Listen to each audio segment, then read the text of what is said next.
TT Mota, o Coxa teve a estreia do Edu, hein? Que foi muito bem recebido por todo mundo lá na Arena Independência, né? A torcida reconheceu a participação importante do Edu no ano passado, na campanha da Série B do Cruzeiro.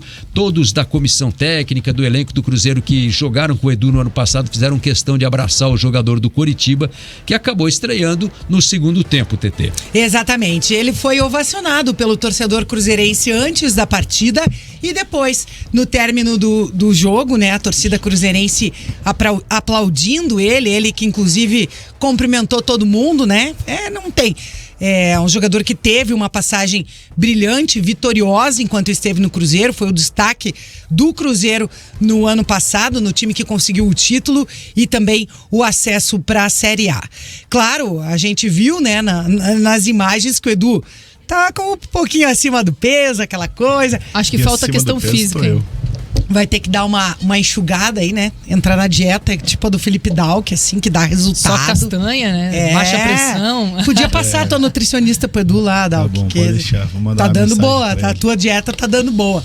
Claro, a gente sabe, o Edu precisa retomar a forma física, precisa retomar o ritmo de jogo, mas eu acho que ao que o torcedor Coxa Branca viu foi aí um importante reforço nessa janela de transferências. E depois da partida, o técnico Thiago Kozlowski falou da estreia do Edu no ataque Coxa Branca.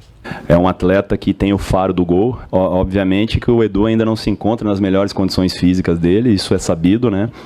Antes de começar o jogo na semana de trabalho, a gente já tinha definido que o Edu ia ter a chance no máximo 30 minutos, que é o que ele poderia aguentar no jogo, e foi assim que nós fizemos, né?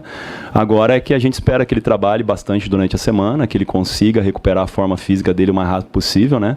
E aí sim ele buscar a titularidade, vai brigar ali com o Pinho ou com outro jogador que a gente pode ter ali nessa situação, mas vai depender dele, do esforço dele, né? Eu tento ser o mais justo possível nessa situação dentro do vestiário, né? Que o melhor jogue sempre, e assim vai ser. Não é que ele esteja gordo, ele não tem condição física já. Não, 30 minutos eu também aguento correndo, né? Mas assim, não, é que o Edu ainda Estou veio, com né? Ele 5 veio com quilos acima do peso aqui. Ele veio com a condição de... Você tá grávida, menina. É que eu tô engordando 1 quilo por mês. 600 gramas engordei nesse último mês. Tá?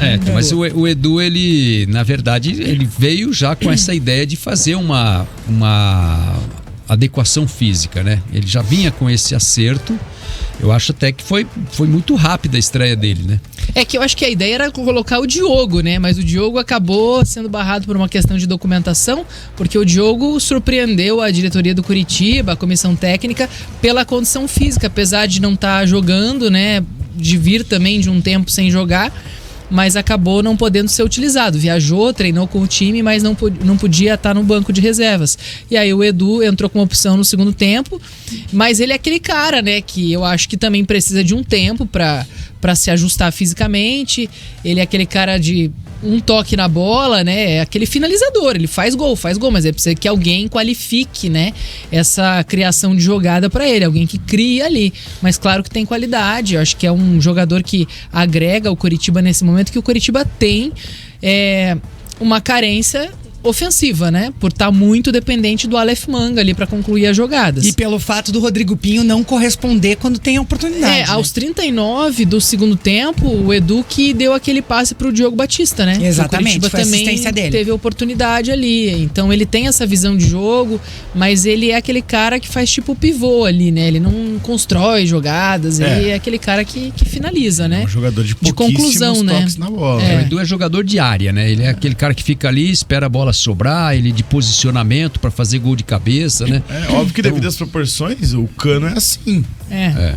Você não vê o Cano fazendo um gol, construindo uma jogada e driblando alguém fazendo gol. É raro você ver isso. Eu acho que é uma questão de dedicação e de paciência também pra entrar na questão física. E ele jogava Série B também. Eu acho que a questão física principal pra ele nesse ponto é que ele vai precisar pressionar zagueiro, ele vai precisar cumprir um papel tático. Isso é normal.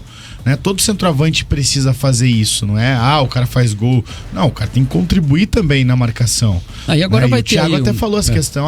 Desde o Pinho. O Pinho é um cara que, mesmo mal, ele pressiona muito, ele consegue correr, ele consegue ajudar nessa questão da parte defensiva. É óbvio que ele precisa fazer gol porque ele tá ali pra fazer gol. E o Pinho tá mal nisso, né? Eu até defendi que o Pinho deveria voltar à titularidade, só que ele não tá fazendo por onde. Então o Edu precisa entrar em forma física para poder disputar melhor, porque desse jeito ele não tem condição de começar um jogo. E mesmo o pouco tempo que ele ficou no campo, ele sofreu, ele se arrastou em campo, né? Ele E o próprio... A língua parecia que era uma gravata. O próprio Thiago Kozlowski falou, que a gente ouviu agora, né? Que sabia que só podia contar com ele por 30 minutos, né? Até por isso que a gente até pediu na transmissão ontem, sugeriu, né, pouco, que ele entrasse no intervalo, mas para um Thiago jogador Kozlowski das características sabia dele, que ele só aguentaria 30 minutos. Uma coisa que a torcida Coxa Branca tá pensando nessa segunda-feira, sem dúvida nenhuma, é como o Marcelino Moreno ficou no banco de reservas por tanto tempo. Escolhido o PAN da partida ontem na nossa transmissão, eu acho que ele... Agora ninguém tira mais o Moreno do time, né? Não tem como. Bem difícil. Tem como, ele tá... Enfim, a gente vê nas redes sociais a torcida Coxa Branca comemorando. Até eu vi agora há pouco no Twitter do nosso querido Leandro Requena, um beijo pro Leandro Requena. Ele colocou um meme lá assim, ó: eu deito na cama e penso que o Marcelino Moreno era reserva, não consigo dormir. Um abraço pro Requena. Um abraço pro Requena. E para toda a torcida Coxa Branca, sem dúvida nenhuma, não se discute hoje a titularidade do camisa 10 do Coritiba. Jamerson também muito bem, se destacando cada vez mais. Ontem, como a gente já falou no primeiro bloco, os dois laterais, tanto o Natanael quanto o Jamerson, foram muito bem. Estão cada vez mais seguros no time do Coritiba e também ajudando muito no sistema defensivo, né, Jana? É verdade. No primeiro tempo, Marcelino Moreno, aos 19 minutos, conseguiu dar um passe pro Robson. Foi a primeira chance do Coritiba ali aos 19 minutos. Ele aparecia muito bem, né? Ele tem uma movimentação muito grande, é um jogador habilidoso. No segundo tempo também foi super importante ali. Aos 15 minutos teve uma pancada que ele mandou pela esquerda, depois de um passe do Andrei. E passou a jogar por ali, né, pela esquerda, acabou rendendo bastante também por ali quando jogava. Aos 19, o Andrei também mais uma boa jogada do Moreno, mas aí acabou que ele estava impedido no lance, e aí depois o gol que não foi gol, né, que daí o árbitro acabou marcando. Na verdade, a Janaína comprou o Voaden pra ela ganhar um ponto no duelo, tá? Senão ela ia perder. Não, ele apitou antes de concluir a jogada, então já não estava valendo, né? Aí foi a interpretação dele de que teria sido falta no lance ali já. E engraçado que teve um lance parecido com o Pinho. E no Pinho ele deixou. O Voaden tem essa técnica, né? Ele, quando ele não quer deixou se comprometer, ele apita o Pinho não ia fazer. Lembra aqui do Sport Recife Coritiba aqui, né? A gente até conversou com ele depois do jogo, né? O Sport Recife Coxa, ele... Tipo assim, eu já tinha apitado. Daí não vai pro VAR, né? Não tem como.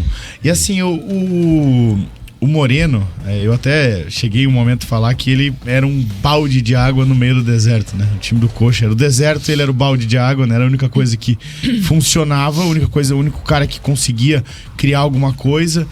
E é engraçado que os dois treinadores que passaram antes não gostavam dele, né? Quer dizer, o Zago depois... Por causa do drible. O Zago depois teve que engolir, né? Mas o Antônio não gostava, o Antônio não utilizava ele. Tanto que o Antônio, no segundo jogo do Moreno, falou: tem coisas que a torcida adora que irritam o treinador. Né? Então, o drible é um fundamento, um recurso do futebol. E o cara utiliza disso. Tudo bem que o Moreno lá no começo ele teve esse drible que ele citou, inclusive, o Antônio citou. Exagerado. Foi desnecessário. Ele podia prosseguir pra frente e ele deu um chapéu pra trás. Né? Aí não adianta. Mas quantas vezes o Moreno fez isso de novo? Nunca mais vi. Moreno é um cara extremamente agudo hoje em dia e ele é muito vertical. E eu, acho que o Moreno já tá ganhando nas eleições de PAN da partida. A gente ia votar até no goleiro, né? Eu votei no Rafael Cabral. Do Rafael, mas aí, pelo que o Coritiba produziu, eu não queria votar no jogador adversário, né? Porque, claro, foi mérito dele, mas aí queria votar num jogador que tivesse se destacado. Eu acho que o Marcelino Moreno foi o que agregou mais ao time do Coritiba. E, claro, a gente tá falando de um momento em que o time todo do Coritiba passou a produzir mais e subiu de produção, né? E parece que, inclusive, com a presença do Marcelino Moreno ali articulando as jogadas, todos os jogadores parece que cresceram também, né? passaram a contribuir mais, apareceram mais no jogo. O próprio Andrei, que ainda vinha no momento, claro, de recuperação física, tudo, mas que ainda não estava conseguindo ser muito bem aproveitado. E ele apareceu muito bem no jogo quando entrou, né? O Moisés Castro mandou aqui, ó. Linhares, pede para trocar seu quadro porque você fica em primeiro e fica sempre olhando ao contrário da turma. Aí a gente já discutiu aqui tecnicamente com o Tarcísio, já mudamos, né? Então eu passei de um lado para o outro aqui, a gente inverteu e aí... Beleza, obrigado Parecia pela que você estava olhando pro além. eu olho pra vocês aqui, só que eu tava olhando pro lado contrário, né? Por causa da posição da câmera, entendeu? Entendi. Então, lá, você mudou eu os tava ali, quadrinhos. onde tá a TT No ali, canto, ó. parece que ele tava olhando pra parede. né? Exatamente. Entendi. Valeu a dica técnica aí, ó, né? Do Legal. nosso grande amigo Legal. Moisés Castro. A gente nem tinha se tocado desse detalhe aí, né? Curitiba que está de folga hoje, treinamento apenas para os atletas que estão no departamento médico, fisioterapia ou na fase de transição. O Verdão se reapresenta amanhã 2h da tarde, quando começa a preparação para o jogo de segunda-feira diante do Fluminense. Muito bom. E vai ter Aleph Manga de volta, né? Volta Aleph Diogo Manga, Oliveira volta já deve Henrique. já arrumar o documento do Diogo Oliveira. Eu acabei de olhar no BID, por enquanto ainda nada, mas vamos ver Mas se tem sai até hoje uma à tarde. semana, né? Tem O até Garcês já sexta-feira. deve estar ok. Porque assim... O Garcês já estava ok no bid, Não, né? sim, Mas... Já, ele Quero saiu dizer no BID junto com o Edu na Quero dizer quinta-feira. fisicamente. Mas a questão do Diogo, eu até elogiei o departamento de registro do coach aquele dia, né? E daí tomei na Queimou cabeça. a língua. Não, mas é que é muito comum acontecer isso em transferências internacionais, porque, cara, você depende da Federação Mexicana nesse caso. Então pode estar tudo certo, já pode ter entrado no pré-bid, já só falta um documento. Se os caras não mandarem até as 18 horas, meu amigo, Não vai. um abraço, pode mandar 18/1, 18/2, que já era. Não tem como escrever mais no bid. Então aí que tá o grande problema. Então eu creio que não vai ter problema para que ele seja inscrito até segunda-feira que vem. No caso, até sexta-feira, né? Porque o bid não funciona sábado e domingo. E com todas essas opções aí, como é que vocês desenhariam o time do Curitiba para esse jogo contra o Fluminense? O Fluminense vai ter o Germancano, que é uma boa notícia, porque é o artilheiro do time, né? Jogador muito efetivo ali dentro da área. Mas o Fluminense é um time... Eu não mudo muito, pra ser muito sincero. Acho que depende muito da questão da zaga, na verdade, se o Thiago vai estar à disposição ou não, com a lesão que ele teve no quadril, uma lesão difícil, inclusive, uma lesão chata, né, que machuca muito, principalmente o movimento do zagueiro de lançamento ele de ficou bola. um tempão fora, voltou, já se machucou na primeira oportunidade, daí então, ficou fora e voltou, já machucou de novo. Eu sei disso porque meu cunhado teve que fazer cirurgia por causa dessa lesão de músculo flexor do quadril. Não, zagueiro.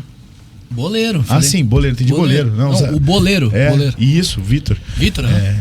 Tá jogando suburbano agora, inclusive. Mas assim, eu digo, na verdade, as peças que o Thiago Kozlowski vai mexer lá na frente. É o Manga, vai voltar. Não, mas eu acho que é natural. Acho que vai manter Pinho, vai voltar o Manga e Robson. Acho que só o Caio sai do time. Só o Caio sai. E manteria o Bianchi. Então, se o Bianchi voltou como titular e foi bem, como é que você vai tirar o cara? Pois é. Né? Acho que O Fran Sérgio entrou no lugar do Bianchi, né? No segundo tempo. entrou no final do jogo, né? O Fran Sérgio entrou com 78, Mas se não me engano. eu não sei, eu colocaria o Manga de centroavante, Robson e Caio, e tiraria o Pinho. O Pinho pouco produziu, sabe? Assim, ele pode ser importante na marcação, mas é aquela história a gente falava assim do Pablo, que você contestava muito. Põe o Pablo para marcar o escanteio da primeira trave. E o que mais? Bota o Diogo. Entende? Então assim, o Pinho, nesse caso eu preferiria o Robson de centroavante ou e o outro Robson. ponta. Pra ser muito sincero. Ou até mesmo testa o Diogo, então, de centroavante. O Diogo, ele é centroavante, jogou de ponta no México. Jogou de ponta. O Diogo Oliveira. Isso, certo. Diogo de Oliveira. Então, assim, acho que também. opções nesse momento tem. O Diogo Batista não dá, né, pra jogar de centroavante. Não. O Diogo Não, Batista... o Diogo que vai ponta com tá o Robson esperando o centroavante. documento. Tá esperando o documento. Mas eu acho que é perder o Manga e colocar ele de centroavante. Não, eu digo, eu acho assim, qualquer um ali é melhor do que o Pinho de centroavante, entendeu? Isso que eu tô Sim, tá falando. muito mal, tá mal. O Pinho não vai fazer gol nesse jogo aí.